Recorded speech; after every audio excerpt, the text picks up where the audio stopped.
The third annual USMC Scout Sniper Association Skydive Boogie is happening this Saturday, July 12th in Orange, Massachusetts at Jumptown Skydiving.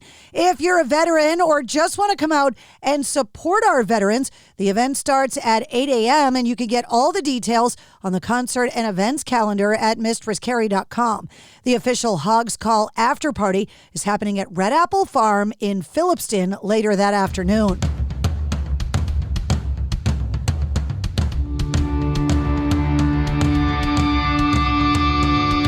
Hey, what's up? This is Sully from Godsmack. Strap on those boots, baby, because you are now in the trenches of the war room with the one and only Mistress Carrie right here on the Mistress Carrie podcast. What's up? This is Joe Rogan, and you're listening to Mistress Carrie. Her hair so lovely, pretty eyes. Hey, this is Brent from Shinedown, and you're listening to Mistress Carrie. Hey, Carrie, go put your bra on, girl. Hey, this is Steven Tyler, and you be listening to the baddest bitch in Boston, Mistress Carrie. What's up? This is Aaron from Stain, and you're listening to Mistress Carrie. Hi, everybody. This is Dave Grohl from the Foo Fighters, and you're listening to the one, the only Mistress Carrie. Hey, this is David from the band Disturbed, and you're listening to the baddest bitch in Boston, Mistress Carrie. Hi, Bruce Dickinson here from Iron Maiden. Yes, indeed, Miss Whiplash herself, Mistress Carrie, is here to unchain your brain. Hi, this is Flea from the Red Hot Chili Peppers. You're listening to Mistress Carrie. This is Dennis Leary. You are listening to my favorite, Mistress Carrie. Hey, this is Corey from Stone Sour, and you have the privilege of listening to Mistress Carrie. Oh, God. Oh, yeah. Hey, it's Mistress Carrie, reporting for duty from MCHQ for episode 266 of the Mistress Carrie podcast. My guests this week are Andrea and Christina from Lacuna Coil, who I met more than 20 years ago when they released their album, Coma Lies. Lacuna Coil just wrapped up their tour with Machine Head across North America, and as they get ready for more European dates and some festival appearances, I wanted to talk to Andrea and Christina about the 20th anniversary of Coma Lies that they celebrated, including the documentary. We also talked about their favorite festival memories, their time on the Ozfest, and my upcoming trip to Rome, Italy, where I could use a little advice. I have loved Lacuna Coil since the first time I heard their music, and I am so excited that they are finally on the Mistress Carrie podcast. So allow me to introduce you to Christina and Andrea from Lacuna Coil. Oh my God, I'm so excited to see your faces. Hi, guys. Hello. Hello. I feel like I haven't seen you in so long that I'm actually mad that it's been this long. I know, but it happens. We can never cross paths. We're always busy. You're always busy. Every time you guys are in New England, I feel like you purposefully schedule your tour dates around when I'm traveling and I'm not here. I'm starting That's exactly to take how we do it, personally. actually. It's like, let's check, when she's not going to be in town. Let's play that day. Yeah, to be fair, we've been to Boston recently with Machine Head. I know, and I was out of town and I was so mad because I wanted to come to the show. But to be fair, we don't come so often, actually. For some reason, Boston is not always in the route. And sometimes it's been, but sometimes we just skip it. I don't know why. We don't book the shows, obviously, but sometimes it's out of our map for some reason. Well, things changed when WAF got sold 5 years ago because it was such a huge way for bands to promote their tour dates. And when WAF went off the air and got sold, there isn't as much support for like newer bands or heavier bands in Boston. And so a lot of the times when the tours come through the Northeast of the US, they go to other parts of New England because there isn't a new rock station in Boston anymore. Wow. So you're not the first person to tell me that their tour's not getting routed that way as often. No, also because the show was pretty good, actually, and we had a good turnout. And but it is not so recent. Sometimes we just keep it. I keep tabs on you guys. I know where you are all the time. It's just that I haven't been able to see you. So thank you. So you guys are at home right now in Yes. Italy, right? Yeah. Yes. Are you still more or less? Because we go away every weekend for festivals, so more or less we're home. Are you both still in Milan? I am still in Milano. Like the guys are just like a little bit out of it, but we're all in the same area. Well, it comes up all the time on the show that because of technology now, bands don't have to live in the same town anymore the way that they used to, that there are bands where the band members are in different countries and they just write music and stuff in email files, and you don't have to be close anymore. Yeah, but I still feel that you kind of need to be close because, I mean, it's not that we stay together just because we are a band. I mean, we're friends in real life. So I love when we can say, hey, why don't we go together to get a pizza or do something together? And if you live too far from each other, it's like a long distance relationship. I mean, it works, but there are some things that you need to create from up close. So I'm happy that we don't live too far from each other and we can reach each other within an hour or less. I love the fact that you guys have been in a band together for so long and you still want to get together and have pizza. Because it's been a long because time. of the pizza, not because of each other. Obviously. It's funny because this morning we were planning the trip for the next show, which is like 3 hours away from Milan in Tuscany. And the first thing was, have you booked a restaurant because we arrived one day earlier, so for the dinner of the night before the show, you know? So the main topic was the restaurant. Yeah, Maki got aggressive because even the people from the crew were not answering, and it was just like, reply, this is really important. I was like, they were like, we're working. You guys talk about like long distance relationships. So my husband and I have been married almost 5 years, but we've been together for almost 9. And because he was in the military, we've never lived in the same state, never mind the same house. And so I totally understand. And he just retired from the Marines at the end of May. So at some point in the next few years, we're going to have to live together. It will be a change. It will be like, oh my goodness, where are all my private places? Yeah, why do you keep touching my stuff? Yeah, I mean, it's definitely different, you know, even if you've been together a long time. Like we experienced it a little bit on during the pandemic because obviously we've been on tour a lot of times. And I live with my wife for many years, but obviously we'd never been for such a long time always together, you know, even couldn't be even outside of the house actually. So it went out pretty well, I have to say, but for us it was a new experience, although we've been together like 20 years, you know. Yeah, it's weird spending that much quality time, which is why when there's a band that's been together as long as Lacuna Coil, with all of the time you guys have spent in rehearsals and in the studio and in tour buses, that is a lot of very close time together. It is. But I think that we are lucky because, I mean, we are not touring so extensively as in the past because we made a decision years ago and we said, like, let's go for quality and not for quantity.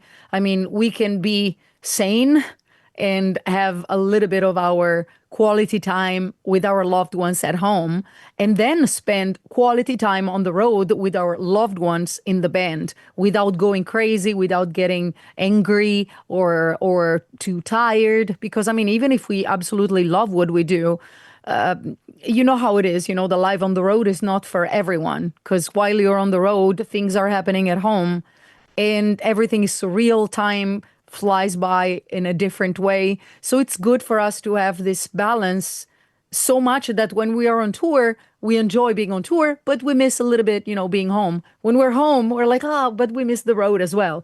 It's good that we have been able to make the two universes to get together perfectly.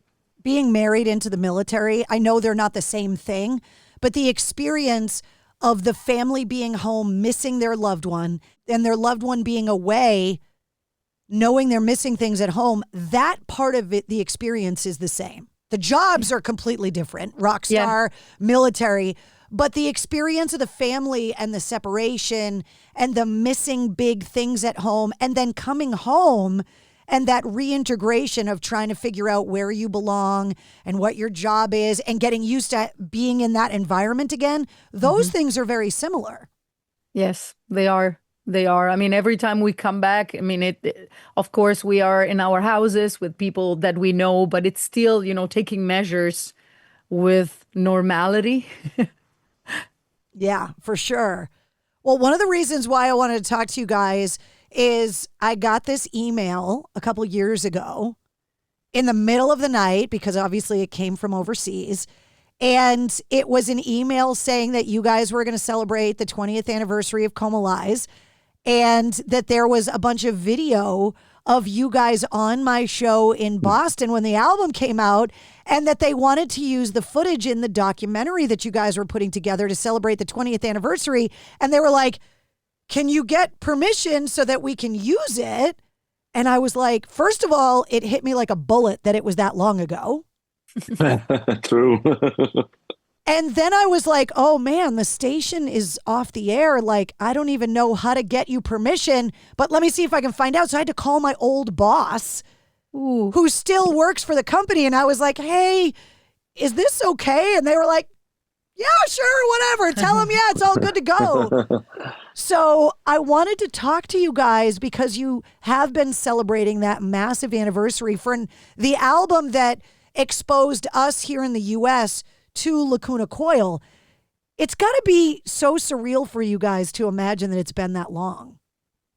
Yeah, and it's surreal to be talking to you because I mean we owe you a huge part of our career, because I mean it's also because of you that our song Heaven's a Lie started to be played in radio stations around the States. And I mean we don't forget. Thank you. Yeah. After so long, thank you. I appreciate that. I don't think I realized when you guys came into the studio and did that acoustic performance when that it was the first time you had been in the States doing a radio interview. I didn't realize it in the moment until the documentary came out. Like I don't know. I guess I was just young and stupid and didn't kind of realize.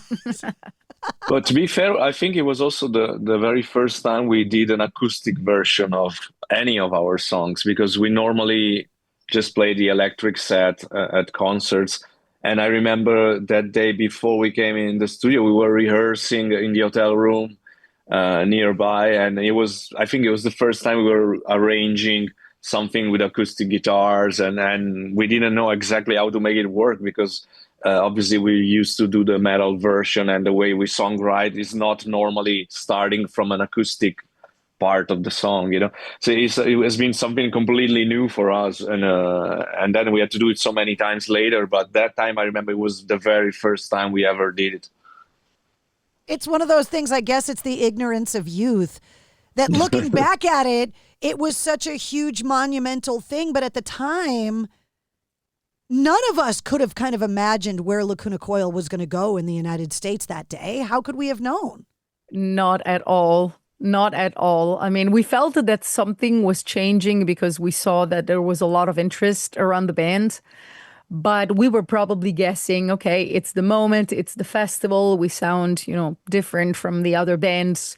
We sound more European. We have a different kind of show. So, I mean, we are creating interest now, but we had no idea that it would have continued the way it did and for so long. We feel very grateful. I mean, we worked hard for this. We still do, and we love what we do beyond reason. But we couldn't imagine. Yeah, and I think nowadays that maybe we have a bit more of experience, we realize how big it has been. I mean, we never expected it to become successful back then, and imagine it now, like 20 years or more after, to still be able to come back and do all the tours that we used to do, the festivals that we used to do, we still can do them also right now. It's something beyond any expectation we ever had, I think. The 1st of July, somebody tweeted to me because there was like an article or something about my radio career. And I realized that July 1st was the 34th anniversary of the first day that I interned at WAF. while I was in college. And I was like, I've been in radio now in one way or another for 34 years. And it, like, when you start thinking, like when you guys start thinking about the early days, Andrea, starting the band in 94 and then Christina becoming part of the band in 96, right? Is that when that all happened? Yeah, more or less, Yeah, yes.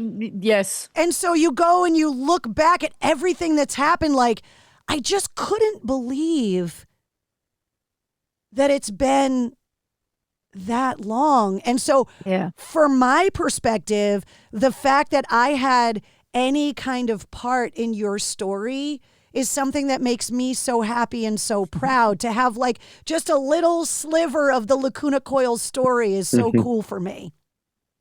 Absolutely. And not that little, because I mean, Yeah, exactly. you gave us visibility, you gave us exposure.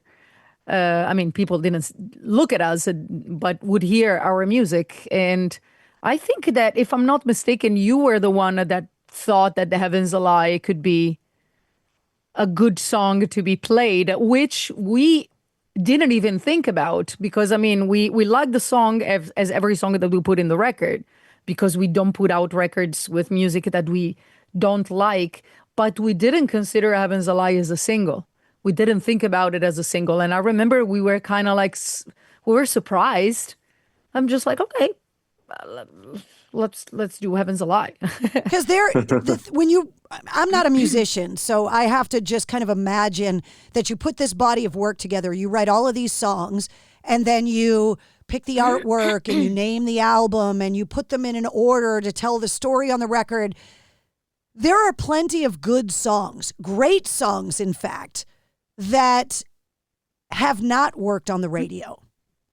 And then there are plenty of songs. I think the best example is something like Bohemian Rhapsody, where everybody said there's no way that'll ever work on the radio, and yet it does. Yeah. There is something weird about a radio song that it's not always a given. Yeah. Yeah, and sometimes it's really hard, I think, to write something on purpose, like to imagine to write something that you're sure is going to work on the radio. That's something we've never been able to. I mean, we always just write the music, and of course, some songs are more easy listen if you want. They're more melodics than some others, but in the end you never know what's actually is going to be in the radio, because sometimes they say, oh, it's a great song, but it's too much like Lacuna, it sounds too much like Lacuna Coil, so it's been already played a lot, and they don't want to play it because it's too much like that. And sometimes, like on the last record, we had a song called I Wish You Were Dead it's been doing great at the radio that we never expect. Obviously we knew it was a very catchy song, but that doesn't automatically translate into a radio hit, so it has to have something that the person that is going to decide what's going to go on the radio believe in it. You give him that sensation that could be something on the radio.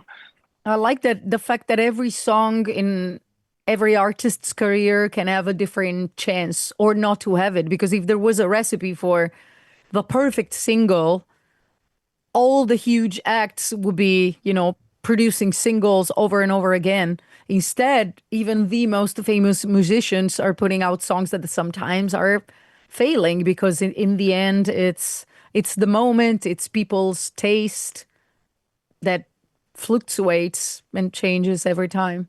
Well, you guys know this too.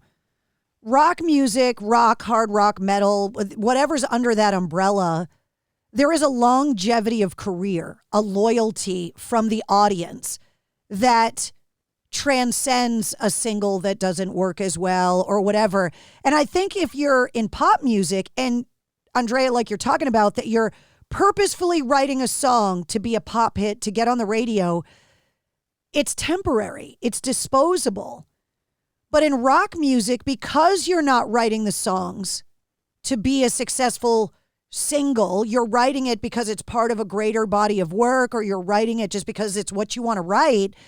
I think that's what makes rock and metal so special, and why bands find this longevity of career that other formats of music can't find. Because there's tons of pop artists that have a massive single and then they're gone. And then you look at all of the bands that are out right now that are celebrating, Papa Roach, Linkin Park, Disturbed, 25 years. Foo Fighters, 30 years this year. Korn, 30 years last year. I mean, hell, the Scorpions are celebrating their 60th anniversary this year. It's insane. Oh my God. Yeah, and all coming back stronger than ever.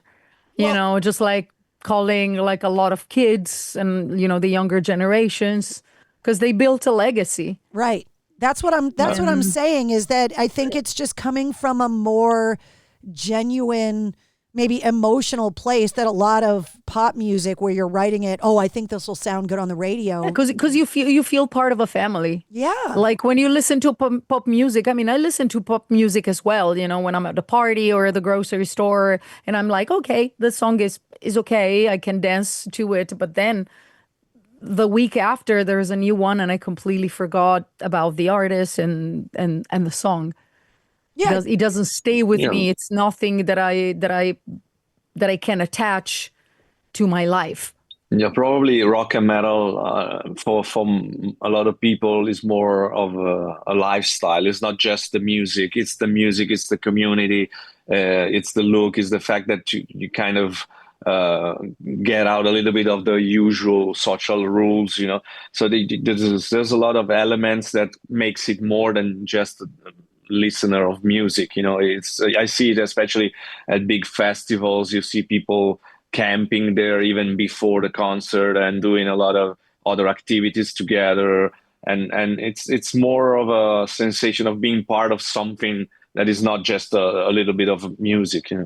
It's like the analogy with food. You guys were just talking about making sure that there was a good restaurant, that it was a priority. It's the difference between going in a drive-thru and getting fast food and going to a really good restaurant and sitting down and having a great meal.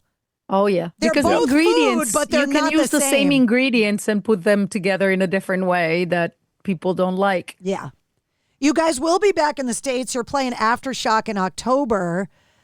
I talk about festivals all the time on the show because I think the United States, it took a while for us to get good at festivals the way that they were good at it in Europe for so long.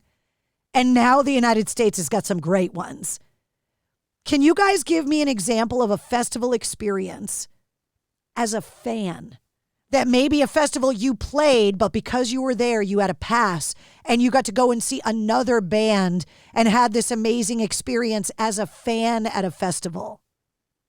Well, there are many, like in Europe. Are you talking about Europe? Are we talking about Europe? Just anywhere that like a show Lacuna Coil played, and because you were there on the bill, you got to experience your favorite band. You got to meet your idol. Like something that happened to you as a fan of music because you were at that festival. I remember Hellfest, the year we played, which was 2 years ago. Yeah. If I'm not mistaken. That I went in the crowd because I wanted to see Borknagar playing. We never met before with the Borknagar guys, even if we crossed paths. So I just watched the whole show and was mesmerized because I'm in love with a song of them called Voices. And at the end of the show, I remember that I had the pass so I could go backstage, and I thought about like greeting them at the end of the gig. So I just went, backstage, just like waiting patiently up until they came out. And then they came out and I couldn't say a word because they started to talk with each other, and I understood, the post concert, and I was like, maybe they don't even want to talk. So I didn't say anything, but I enjoyed the gig very much. And Hellfest, it's definitely a great example of a good festival because there is a lot of entertainment beside the music, which is already the main entertainment. There are a lot of activities that are making more fun to move from one stage to another. There are bathrooms that are functioning, which is extremely important in a festival. Some place to I survived Woodstock 94 and 99, so I know about good bathrooms. Yeah. They have showers. I think that one of the good ones we've been in North America, as you say, that they've been improving a lot. There's been an Incarceration festival. We played in 22. Not only I got to see Papa Roach that I've never seen in the States. I've seen them back in Milan a few times a long time ago, but I've seen them in the festival, which I think is a very good dimension for them because they have so many big songs that everybody knows. So it's great to see them live. And then we got to see also the actual prison, because the festival is right behind the prison that used to be in the movie Shawshank Redemption. Shawshank Redemption. And so we got to visit the prison as well, and we went inside the cells, and so it's been a really cool experience all around, And we were staying in Cleveland for a couple of days, so we went also to the Rock and Roll Hall of Fame. So it was a sort of a mini vacation. We came just for that festival, just like we're gonna do for Aftershock. We just come on purpose to do that one show, and it's been a very good experience. But also Ozfest was amazing. Ozfest was very, very well organized, and if I think that we're talking about 2004 and 2006, it was already very, very, very well organized. Well, I love the idea that the bands we look at as rock stars are still fans. Mm-hmm. So when you're talking about being nervous about talking to another band or whatever, I just love that idea that you're at a show with a bunch of other bands that you're a fan of, and getting to meet those artists that you've always loved or that inspired you, that you guys are fans too. Yes. And thank goodness we are, because I think it's great to still be so inspired by music, by artists, and not to take anything for granted. We're lucky because we can express ourselves through our music, but we still feel passionate and grateful. It's not because we reach to a level of popularity that we can live with our music that we feel superior to others. We're still fans. Actually, 2 days ago, we were playing a festival in Tallinn, Estonia, which is in Northern Europe. And the night before the show, I was in the hotel lobby, and there were the guys from Paradise Lost that they were playing a festival also the next day. And so we started chatting, and we ended up staying till 4 a.m. because we know each other. We already met in the past, but we don't get a lot of time to talk together, to get to know each other better or to spend some more time together. So once it happens in this way, it's great, because it's not planned, not expected, but it actually was a great night. All the bands that I talked to, you bring up Ozfest, and obviously with the final Black Sabbath and Ozzy show, I've been asking all of the artists that I talked to, because I think it's impossible to be in rock and metal and not be influenced or affected by Black Sabbath and Ozzy at some point. And so I want to give you guys a chance to kind of maybe tell a personal story or talk about how Sabbath and Ozzy influenced you, because 55 years later, the band playing their final show at home in Birmingham, England, it's a remarkable career. And there's the world in rock before Sabbath and Ozzy, and then there's the world after.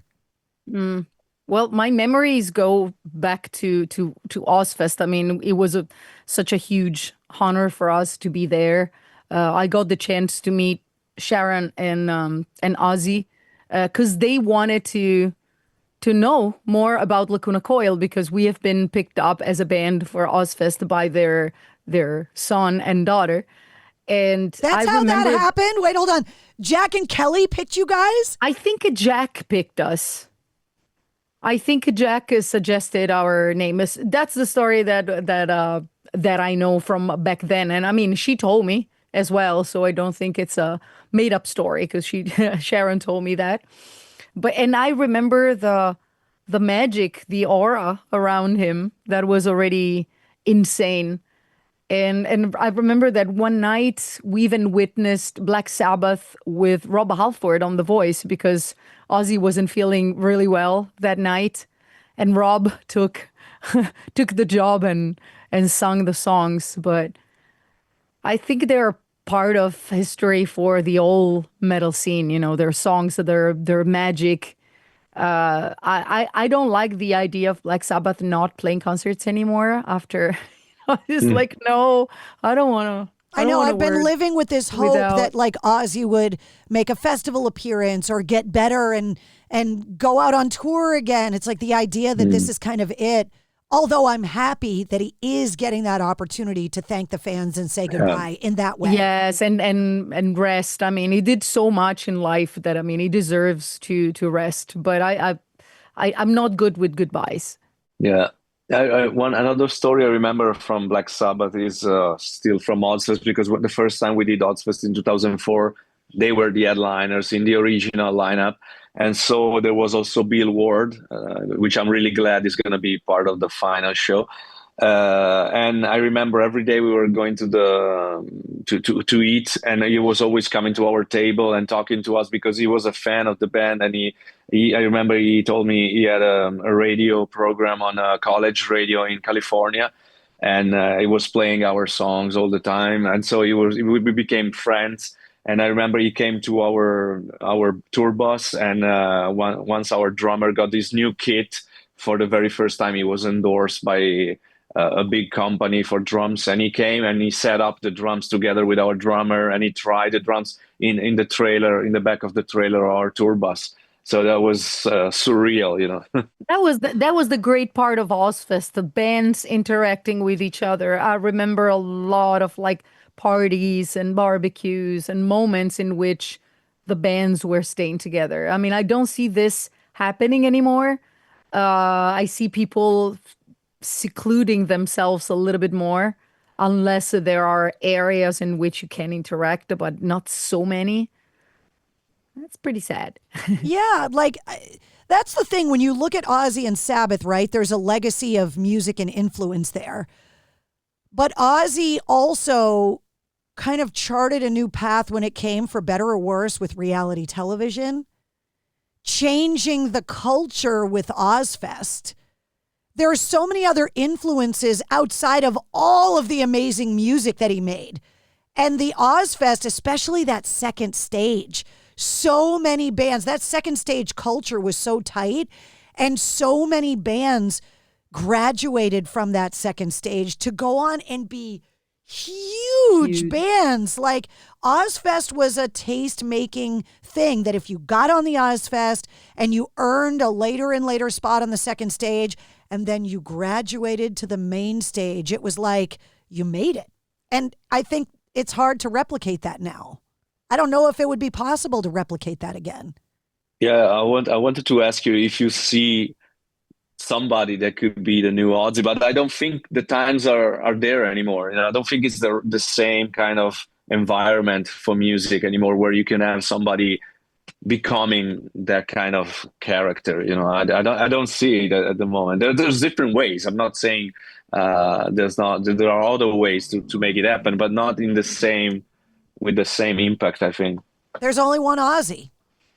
Yeah. Yeah, that's for sure. But the good thing is that I think what we're seeing now is a lot of co-headlining tours and a lot of bands putting really big packages together.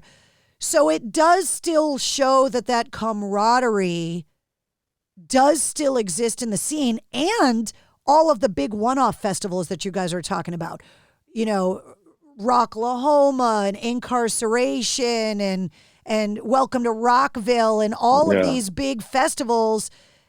It's just not a big touring circus the way that Ozfest used to be. And people, younger people, ask me about Ozfest all the time that weren't old enough to go. And they're like, was it really as crazy? And I'm like, oh, yeah. Oh, yeah. Oh, yeah. Sometimes on Instagram, because they kept the page alive, sometimes there are pictures of us appearing. And every time I'm like, oh, because you can picture that exact moment. It was something that can't be replicated either. There was one Ozzy and there was one Ozfest. One thing is that back then there was no social media. Yeah, so when you took a picture, you knew you were taking it. And a lot of that stuff, there's no documentation of, which is probably a good thing. Thank goodness. Yes. Well, that's how I felt when I saw the video of you guys in the studio doing Heaven's a Lie acoustic. I looked at the video of all of us and I was like, oh my God, we were so young. Like we were babies. Yeah. We still are. Yeah. We are younger. One of the other reasons why I wanted to talk to you guys now is that having grown up in an Americanized version of Italian culture, because I'm very cognizant of the fact that, and my husband says all the time, you're not Italian, you're American. But there were so many, especially in the Northeast of the United States, there were so many Italian immigrants that came to the United States and settled in my part of the country that you grow up with this Italian culture. During COVID, my sister and I spent a lot of time researching our family lineage and when our family immigrated and where they came from. And my great-grandfather and his brother immigrated from Sicily. And so growing up with that kind of culture that was very strong, the food, I only was taught the swears in Italian. They didn't teach me the good stuff. They just taught me how to swear. So it's always been a dream of mine to spend time in Italy. And for my wedding anniversary later this month, my husband and I are coming to Rome. Ooh. And we're only going to Rome because I want to do all the touristy stuff. I know I roll like, you know, you guys are from Italy. So the idea of going to the Colosseum and the Trevi Fountain and the Vatican, it's like, oh, again. But I've never been. No, you're going to love it. Especially Rome is so rich of art that it's insane. I'm pretty sure that you will come back and you will be like, oh my God, I just have to come back again because there is so much stuff that I haven't been able to see it all. I can't crazy. wait. And I also can't wait because my husband is not from Italian descent. And so like when you were talking about it earlier about it being a priority to find the good restaurant wherever you're going, he doesn't understand that part. And so I can't wait for him to come with me so he can see a culture that's built on good food and wine and like all of these things that maybe he just didn't grow up kind of understanding. Yeah, we notice every time we go somewhere that for us, food is way more important than for any other people that we meet that is not from Italy. But I think it's in the family. Since you've been born, you know, you're always seeing your grandma making food or your mom making food, and all of us can more or less cook something decent. And so it's really a religion here, food, you know, and it's a way for especially food in company. I think when you eat with your friends, it's a social event. It's not just to eat. It's not just that we like to eat, but for us it's really important the form of the people you're eating with. It's important to take the time to think about what you're eating and to focus on just like talk to other people while you're doing on a table. It's not just like let's eat in 5 minutes and then continue with the day. We want to take the time to be grateful of what we have on the table and enjoy the taste of what we're nourishing our body with. Well, that was part of why I wanted to talk to you because obviously you guys have spent a ton of time touring through the United States. And so things like being rushed in a restaurant or tipping in the United States, these are not common things in Italy. So even though I'm familiar with the Americanized version of the culture and I can recognize an Italian swear when I hear one most of the time, but there are those kind of cultural differences. So I wanted to get some advice from you guys on things that I should expect. Food-wise, usually people is very surprised by how simple it is. You know, like a lot of time when we go to the restaurant in North America, they have also some kind of Italian dish. They tend to put a lot of sauces, a lot of pepper, a lot of while in Italy it's usually more basic, but the quality of the ingredients, it makes the difference.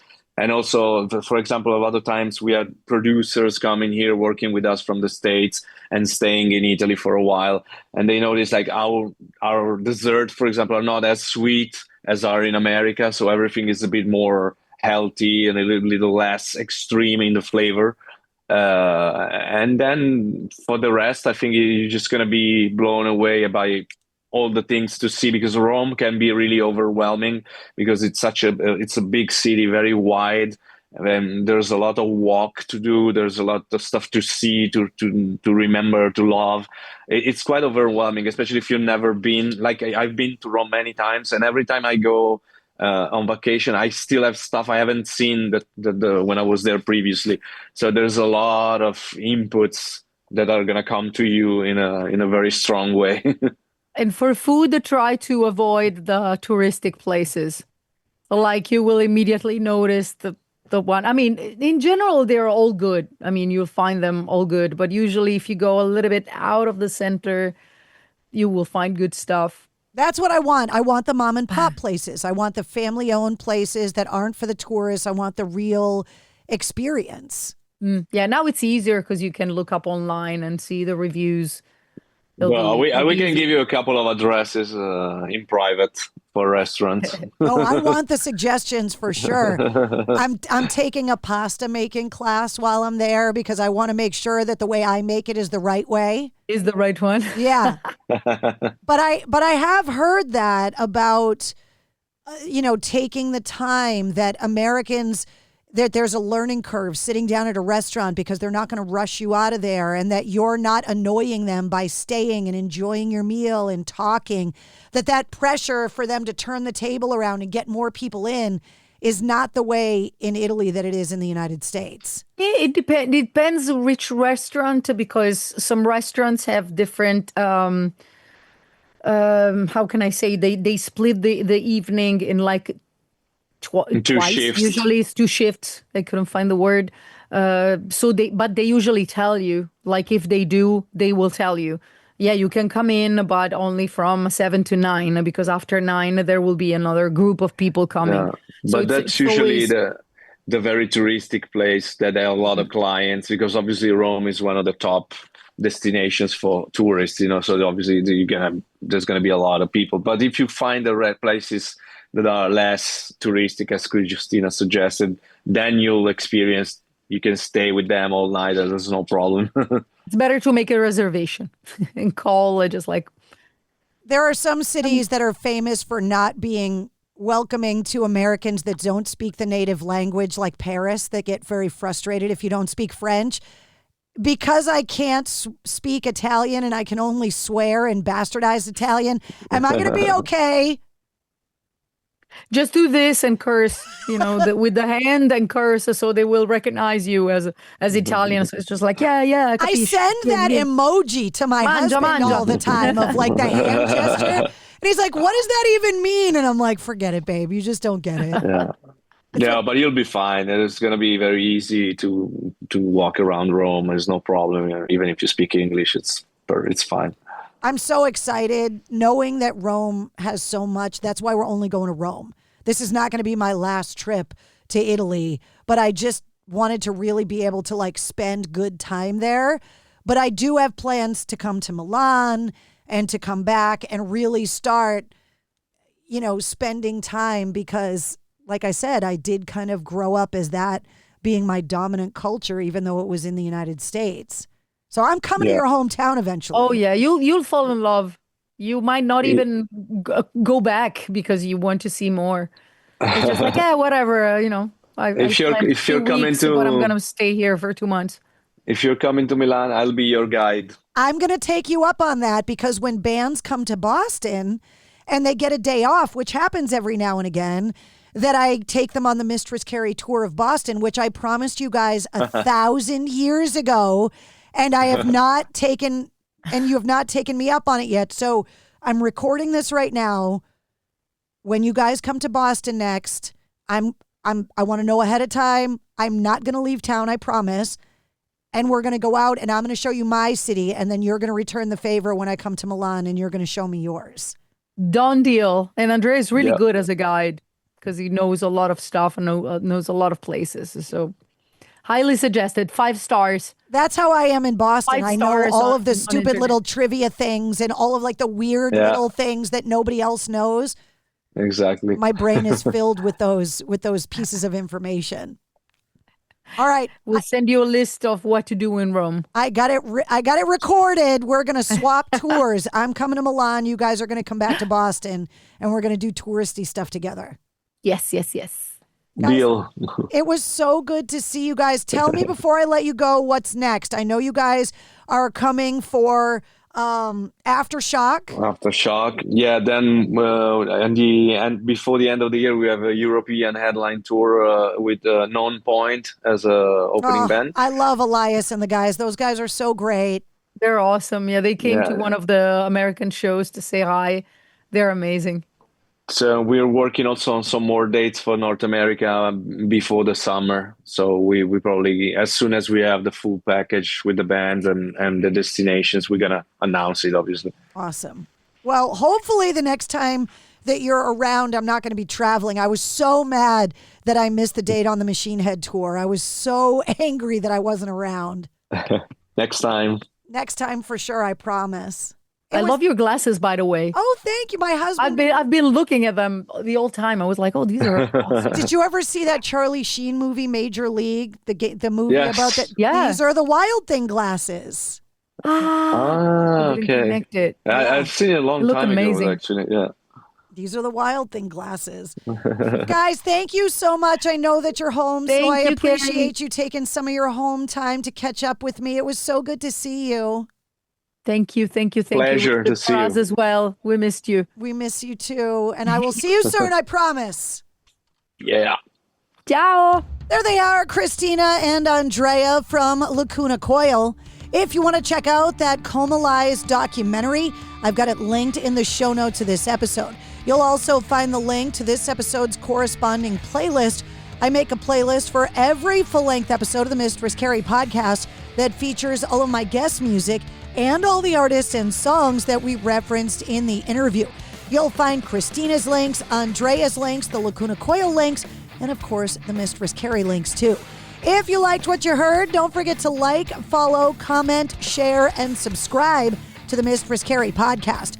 New full-length episodes come out every Wednesday. Plus, every weekday, you get the Sit Rep.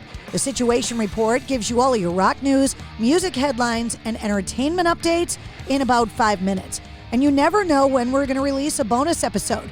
You can join me live every Tuesday night at 8:30 Eastern on my official Facebook page, Instagram, YouTube, and Twitch for my weekly live streaming video show, Cocktails in the War Room. And you can always find me on the radio. Mornings with Mistress Carrie on Laser 99.3 and 98.5 in Springfield. Middays on Charleston's Best Rock, 98 Rock. Afternoons on 100 FM The Pike and 106.3 The Bone. Get the details on all of that and more at MistressCarrie.com. The Mistress Carrie Podcast, a proud member of the Pantheon Podcast Network.